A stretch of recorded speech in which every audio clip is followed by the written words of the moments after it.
Hello friends, welcome to my YouTube channel. Last video में मैंने आपको प्रिंसिपल्स ऑफ मैनेजमेंट चैप्टर के 6 principles पढ़ा दिए थे। अब ये है 7 प्रिंसिपल ऑफ मैनेजमेंट। इसका नाम है रेम्यूनरेशंस ऑफ पर्सन्स। मतलब रेम्यूनरेशंस, पर्सन्स को रेम्यूनरेशंस करना।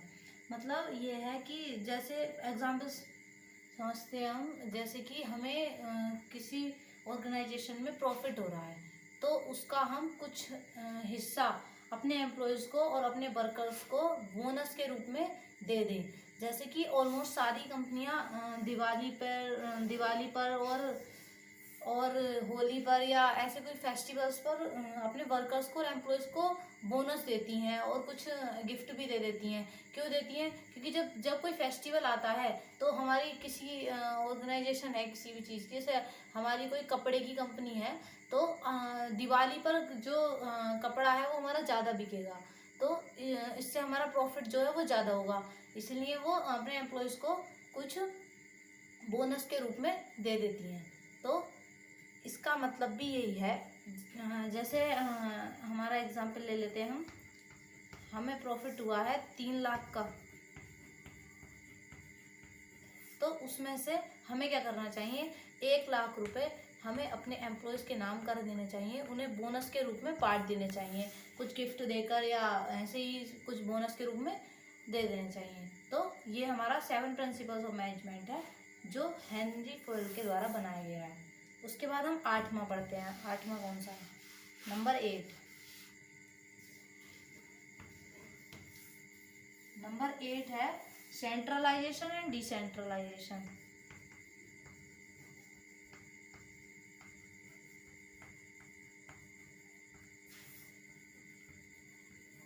एंड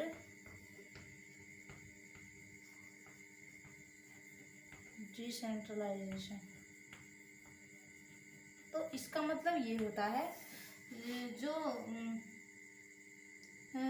अथॉरिटी और पावर होती हैं टॉप लेवल के कुछ हाथ में, उसको हम सेंट्रलाइजेशन का मीनिंग हम लिख लेते हैं।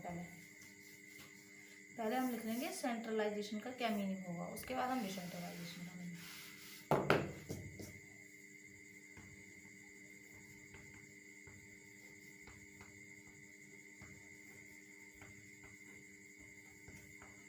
तो जो सेंट्रलाइजेशन होता है उसका मीनिंग होता है हमारा, centralisation refers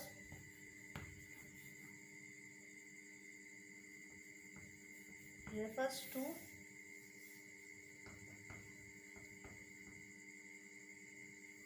concentration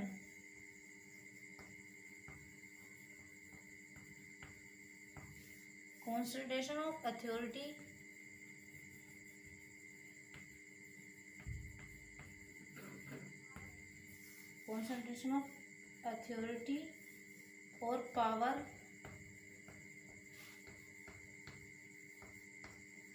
in few hands at top level।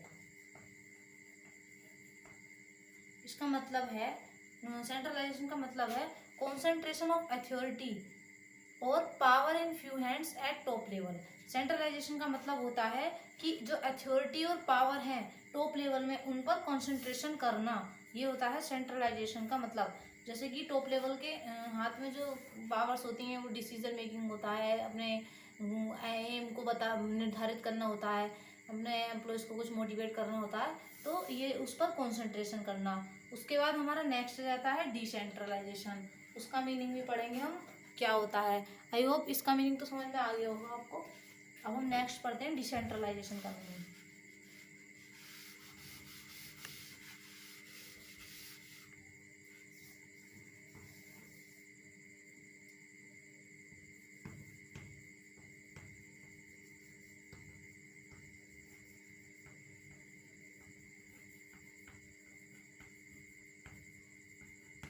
Decentralisation का क्या मीनिंग होता है? तो डिसेंट्रलाइजेशन का मीनिंग लिख लीजिए।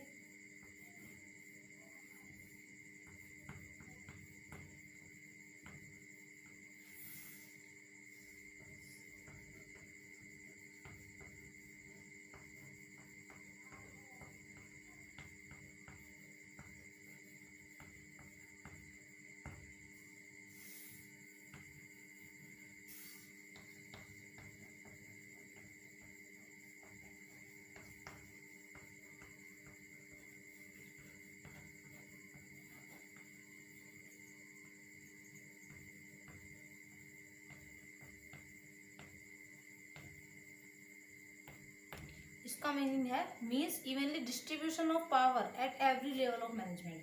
मतलब जो पावर्स है उसके इवनली हर एवरी लेवल पर डिस्ट्रीब्यूशन कर देना चाहिए। हर हर इसका मतलब है हर लेवल को, 3 लेवल होते हैं हमारे, टॉप लेवल, मिडिल लेवल और लोअर लेवल। तीनों लेवल पर कुछ पावर्स हैं वो डिस्ट्रीब्यूट कर देनी चाहिए। हर एक एवरी लेवल ऑफ मैनेजमेंट, मतलब हर एक लेवल पर मैनेजमेंट के हमें जो पावर है उसका डिस्ट्रीब्यूशन कर देना चाहिए। मतलब कुछ हर एक लेवल के पास कुछ पावर होनी चाहिए।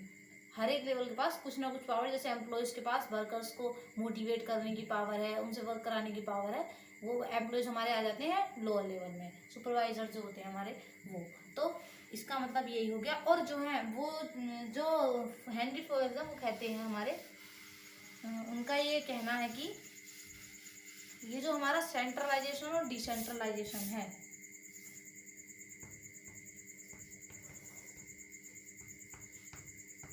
सेंट्रलाइजेशन एंड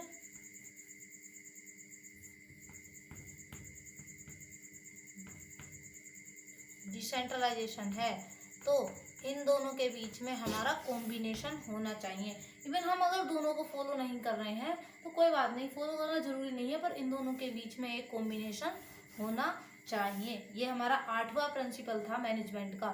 उसके बाद हम नेक्स्ट पढ़ते हैं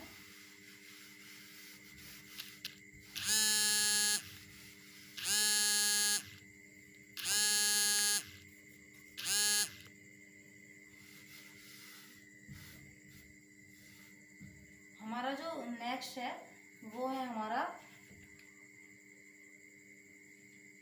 scalar chain.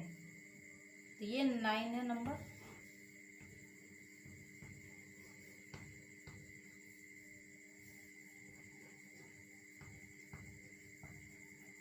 Scalar chain, scalar chain का मतलब है कि हम कोई डिसीजन, जैसे टॉप लेवल वाला है वो कोई डिसीजन ले रहा है, तो पहले इसका मीनिंग लिख लीजिए, उसके बाद हम इसे एग्जाम्पल समझेंगे।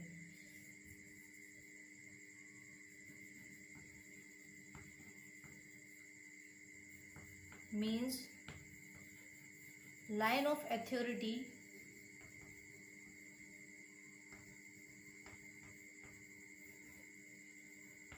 और chain of superiors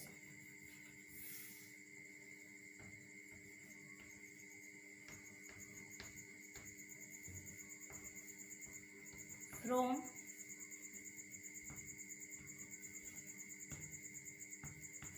highest to lowest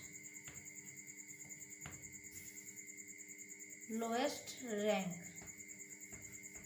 इसका मीनिंग है मीन्स लाइन ऑफ अथॉरिटी और chain of superiors from highest to lowest rank. इसका मतलब है कि जो हमारा टॉप लेवल है वहां से लेकर मिडिल लेवल और वर्कर्स तक की एक चैन होनी चाहिए, जिसके थ्रू हम अपनी बात को पहुंचा सकें। समझ में आ गया? इसका मतलब ये है कि जो टॉप लेवल वाले हैं उनका जो कार्य होता है वो जो उन्होंने अपना एम डिसाइड किया है वो जाके अपने से थोड़ा नीचे वालों को बताएं, और उसके बाद में जैसे डायरेक्टर्स हैं वो manager, sales manager, purchase managers होते हैं, इनको बताएं, ये जाके फिर एम्प्लॉयज को बताएं, एम्प्लॉयज जाकर फिर वर्कर्स को बताएंगे उन्हें कैसे काम करना है। तो इनके बीच में एक स्केलर चैन होनी चाहिए, ये हेनरी फॉयल का मानना है, जिससे हमारी जो ऑर्गेनाइजेशन है वो अच्छी रहेगी। अब जैसे हम इसके लिए एक एग्जाम्पल ले लेते हैं स्कूल का।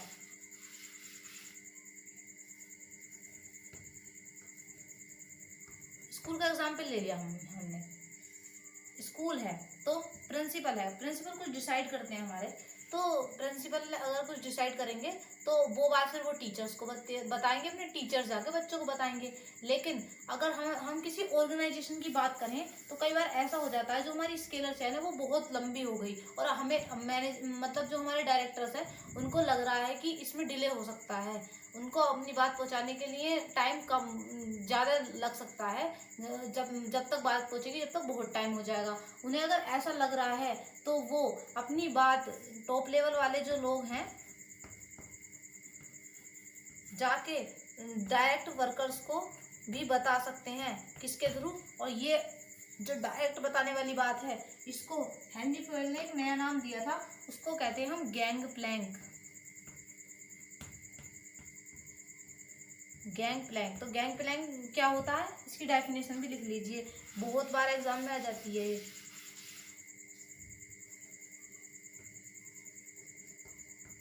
गैंग प्लैंक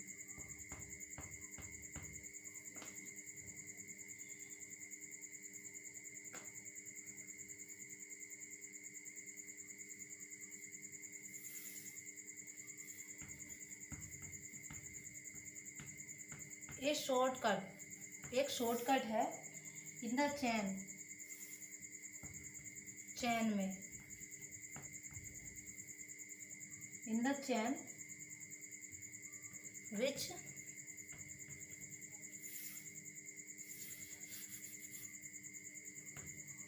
who permits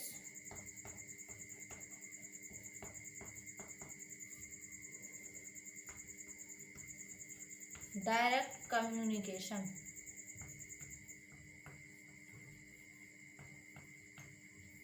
ये एक शॉर्टकट है चैन में जो हमें परमिट करता है डायरेक्ट कम्युनिकेशन के लिए, डायरेक्ट अपनी बात बोलने के लिए, जिसको हम कहते हैं गैंग प्लैंक। तो ये जो है हमें हेनरी फ्यूएल ने एक शॉर्टकट रास्ता बताया था जिसके थ्रू हम अपनी बात डायरेक्ट जाकर अपने वर्कर्स को बता सकते हैं। तो ये हम फॉलो करके गैंग प्लैंक भी कर सकते हैं। और अगर हमें लग रहा है कि हमारी बात सही टाइम पे पहुंच जाएगी तो हमें स्केलर चैन को फॉलो करना ही चाहिए, ये बहुत अच्छा उपाय है। इसके बाद हमारा जो नेक्स्ट जाता है, नेक्स्ट है हमारा प्रिंसिपल ऑफ ऑर्डर, नंबर 10 है ये।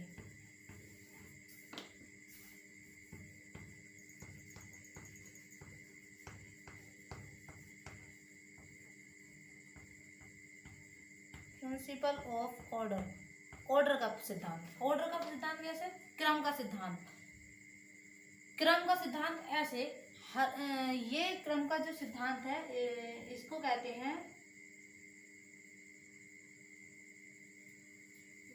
रिफर्स, इसकी डेफिनेशन लिख लीजिए, refers to orderly arrangement of man and material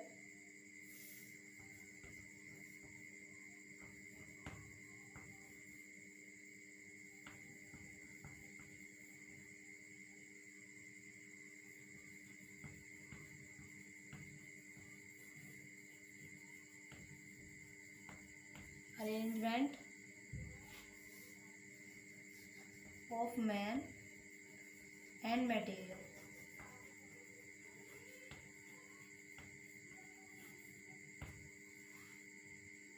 That is fixed place for everything,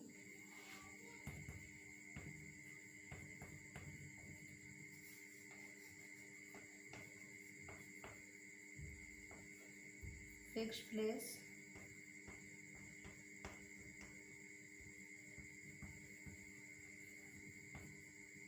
for everything and everyone in the organization।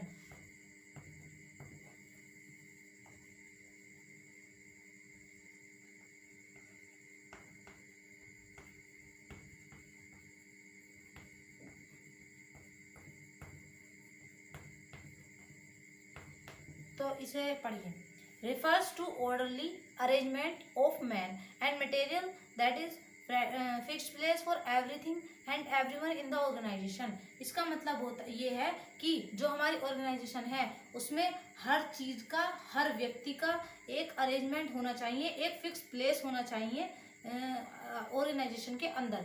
अब इसे हम एक एग्जाम्पल से समझ लेते हैं जिससे आपको अच्छे से समझ में आ जाएगा इसका क्या मतलब है।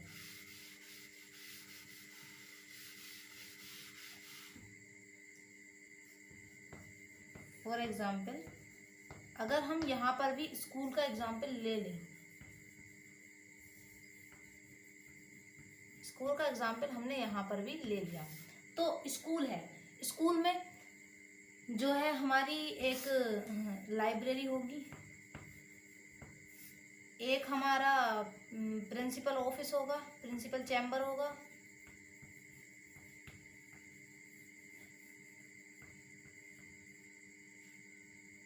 और एक जो हमारा होगा वो लैब होंगी, फिजिक्स केमिस्ट्री बायोलॉजी इनकी लैब होती हैं।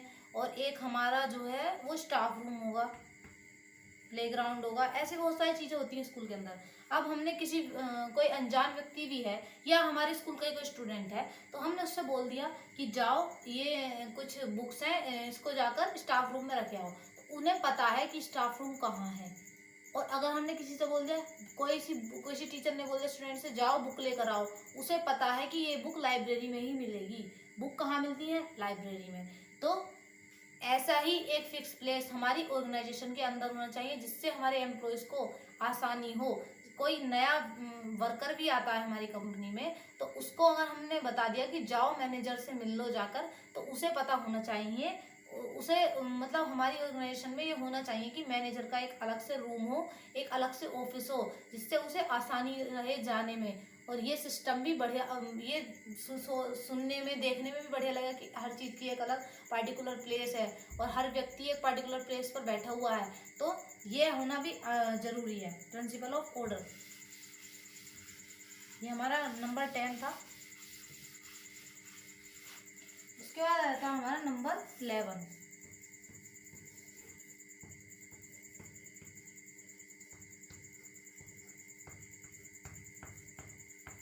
Principle of equity. इक्विटी का मतलब तो इक्वल का मतलब होता है बराबर, इक्विटी का मतलब हो गया बराबर। तो इसका हम मीनिंग लिख लेते हैं पहले।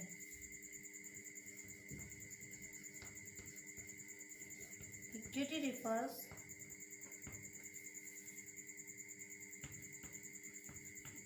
टू काइंड,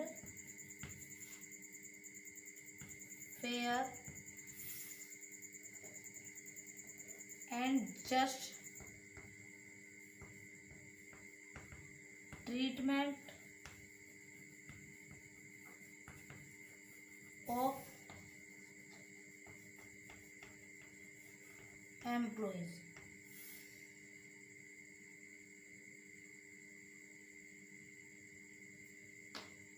तो इसका मतलब ये है कि equity refers to kind fair and just treatment of employees. Kind दया, दया के भाव से हमें अपने जो है एम्प्लॉयज को ट्रीट करना चाहिए। दया मतलब ये है कि ये नहीं हम उनको अपनी बात जो समझा रहे हैं वो कुछ झगड़ालू रूप में या फिर कुछ ऐड कर अपनी पावर्स को इस्तेमाल कर समझा रहे हैं। उनको बहुत आराम से अपनी बात को समझाना चाहिए, आराम से मोटिवेट करना चाहिए, आराम से ट्रीट करना चाहिए। ये होता है प्रिंसिपल ऑफ इक्विटी। उन्हें अपने बराबर समझना चाहिए। बराबर का मतलब ये नहीं हम उन्हें अपनी सैलरी उनके मैनेजर के बराबर हो जाए हमारी एम्प्लॉयज़ की या वर्कर्स की, ये नहीं है। इक्विटी का मतलब है उन्हें मानवता के रूप में देखना चाहिए। उन्हें मानवता के रूप में हमें अपने से छोटा नहीं समझना चाहिए। चाहे वो भले से ही पद में हमसे छोटा हो, लेकिन हमें उसे अपने बराबर मानना चाहिए और अच्छे से अपनी बातों को उसे समझाना चाहिए।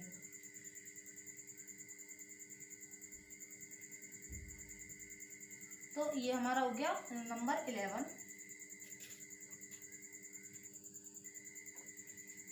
तो आज की वीडियो में इतना ही। अब ये हमारे 11 हो गया, ये टोटल 14 हैं। तो अभी 3 और बचे हैं, वो हम नेक्स्ट वीडियो में पढ़ा देंगे। Thank you. अपने दोस्तों के साथ वीडियो को शेयर करें, लाइक करें, चैनल को सब्सक्राइब कर लें नहीं किया हो तो।